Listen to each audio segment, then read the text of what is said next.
On the sidelines of the UNGA, Ukraine and Canada have co-hosted an event rallying support for the return of Ukraine's abducted children. It's estimated that Russia forcibly removed nearly 20,000 Ukrainian children since the war began. Russia denies it's taken them.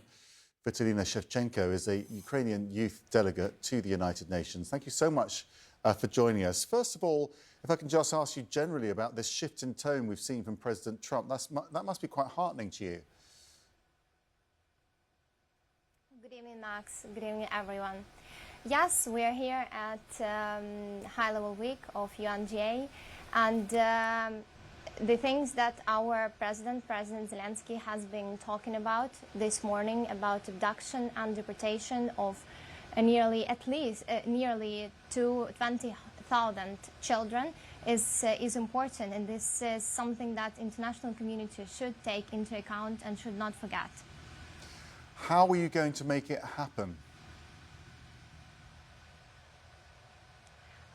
First of all, with the support of Ukraine, with the support of international community, and with the clear statements, and with the, I can see that both President Zelensky and First Lady of Ukraine has paid a lot of time and dedication into this, and this is a topic, the crucial topic for Ukraine, because this is our children, this is our identity and our future. Russia has deported 20,000 children, as I've mentioned before, 20,000, and they have not only deported them, but also trying to steal what they have left, their identity, their language, their culture.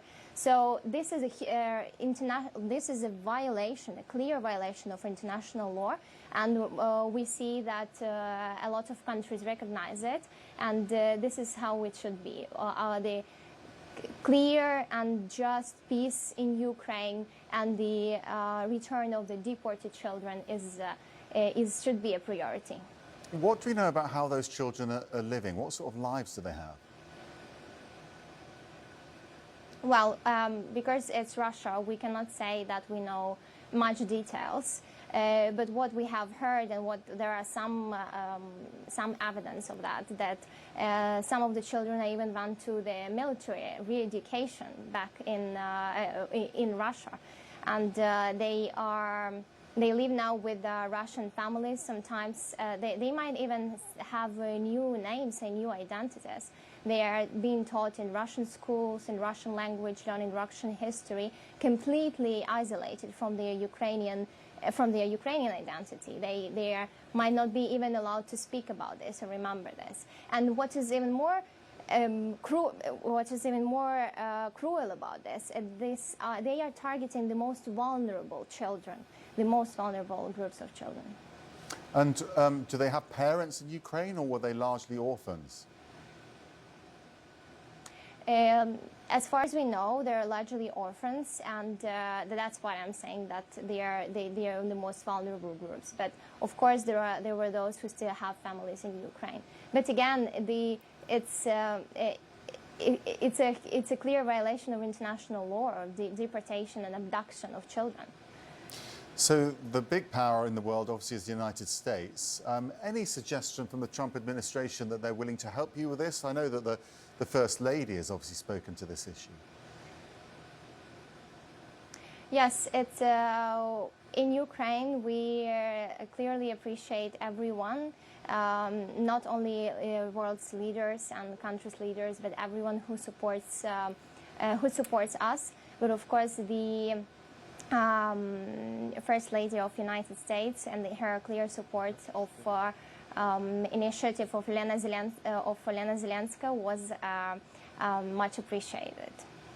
If I could just ask you, I mean, Donald Trump has shifted position, it seems, just in the last hour or so, saying that Ukraine should have all of its territory back, which you'd assume was Crimea even as well, but that whole part of the country that's been occupied by Russia. That must be very positive for you to hear at this time.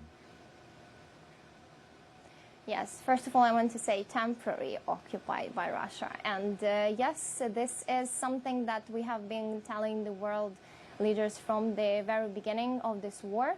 which started not in 2022, but which started back in 2014, that we are fighting for free and sovereign Ukraine, for the whole restoration of its borders.